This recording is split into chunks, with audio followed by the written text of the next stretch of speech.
اسلام پھیلا ہے عقل، منطق، علم اور کردار و سیرت کی روشنی میں۔ علم، منطق اور کردار و سیرت محمد و آل محمد۔ ایک صلوات پڑھ دیجئے محمد و آل محمد۔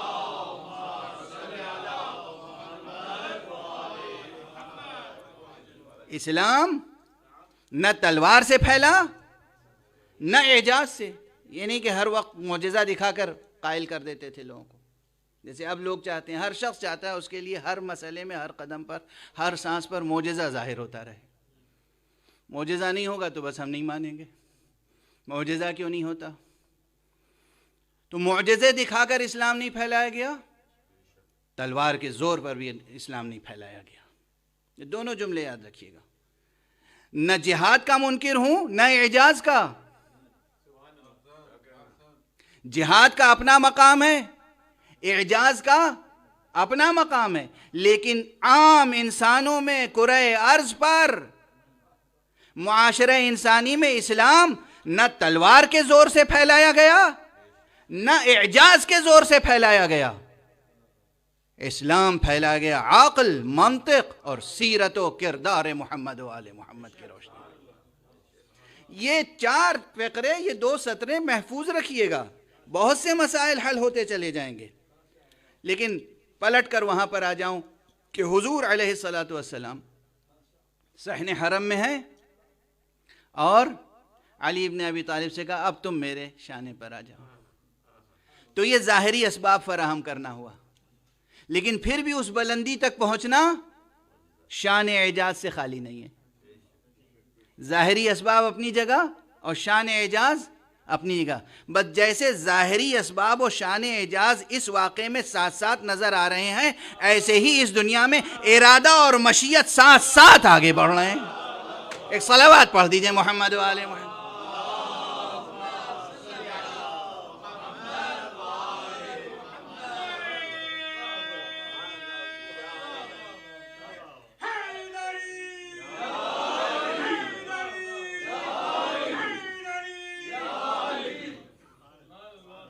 اب ذہن سے قریب ہو رہی ہے بات، ذہن سے قریب ہو رہی ہے بات۔ تو جنہیں رسول نے کہا میرے شانے پہ کھڑے ہو جاؤ، کھڑے ہو گئے۔ تو بھئی میری زبان جل جائے اگر میں کوئی گستاخی کروں، لیکن حقیقت کیا تھی؟ کہاں تھے علی کے پاؤں؟ مہر نبوت پر۔ اس لیے تھے کہ وہ تھی مہر نبوت، یہ خود تھے اپنے پورے وجود کے ساتھ مہر ختم نبوت۔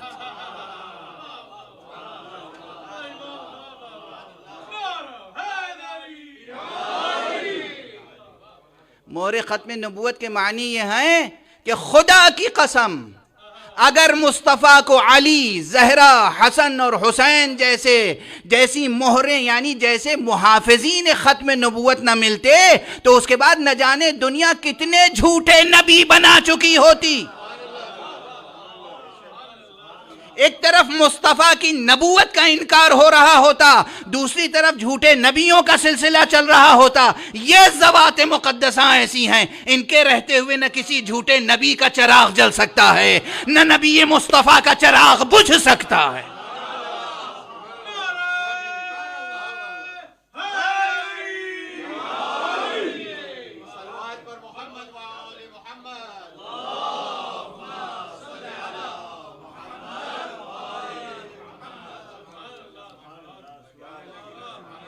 اور اسی لیے ان کا تعلق ہے کس سے؟ مشیت سے۔ قابیل، نمرود، فرعون، حامان، شداد، باغی شام، طاغوت بنی امیہ، یہ سب انسانی سرکشی کی نشانیاں ہیں۔ حابیل، نوح، ابراہیم، موسیٰ، عیسیٰ، مصطفیٰ، علی، حسن، حسین، یہ مشیت حق کے منارے ہیں۔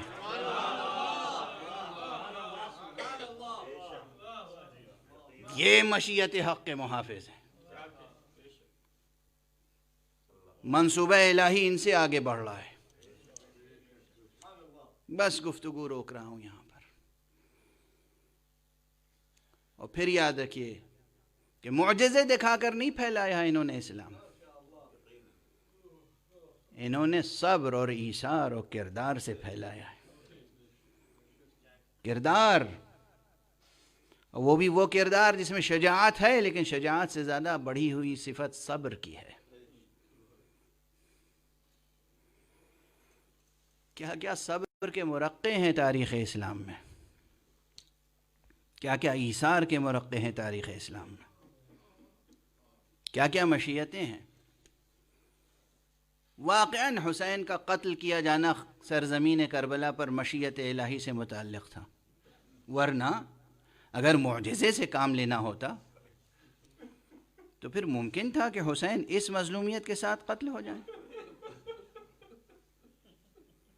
اس وقت بھی جتنے بنی ہاشم کے بہادر تھے، یہ تاریخی بحثیں ہیں، اپنے موقع پر کی جائیں گی، لیکن اس وقت جس تسلسل سے میں عرض کر رہا ہوں اسے قبول کریں اس منبر کا ہدیہ سمجھ کر.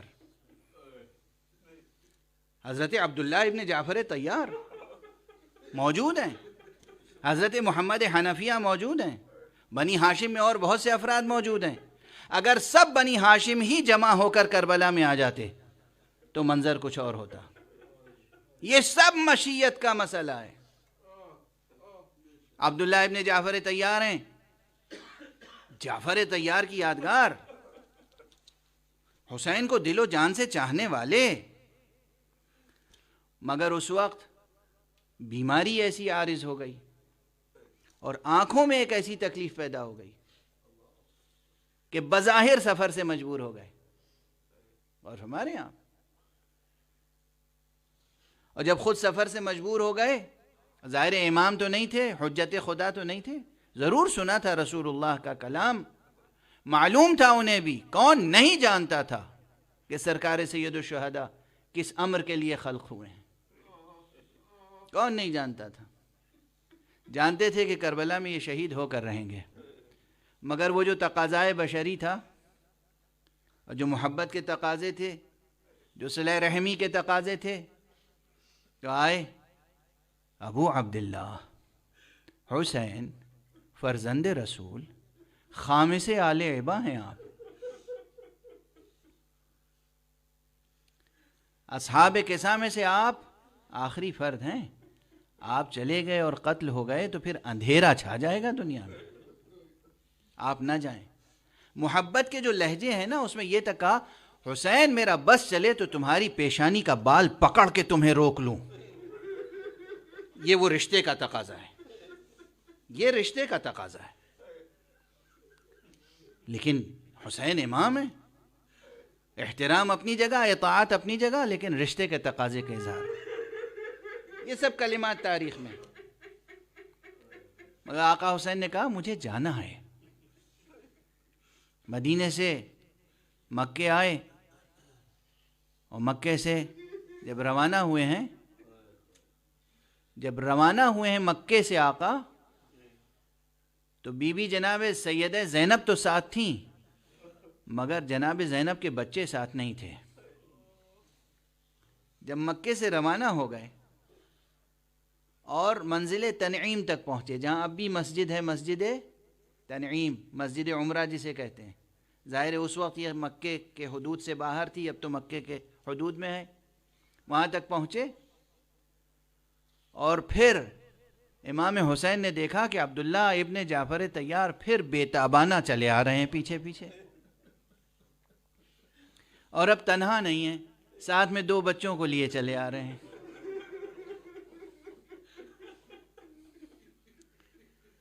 ساتھ میں 2 بچوں کو. امام حسین نے قافلہ رکوایا، ٹھہرو، خود اترے اور حضرت عبداللہ ابن جعفر طیار سے گفتگو کی. حضرت عبداللہ ابن جعفر طیار نے پھر یہی کہا کہ میرا بس چلتا تو ہر قیمت پر آپ کو روک لیتا، مگر آپ جا رہے ہیں تو جائیں، یہ میری طرف سے 2 ہدیے لیتے جائیں.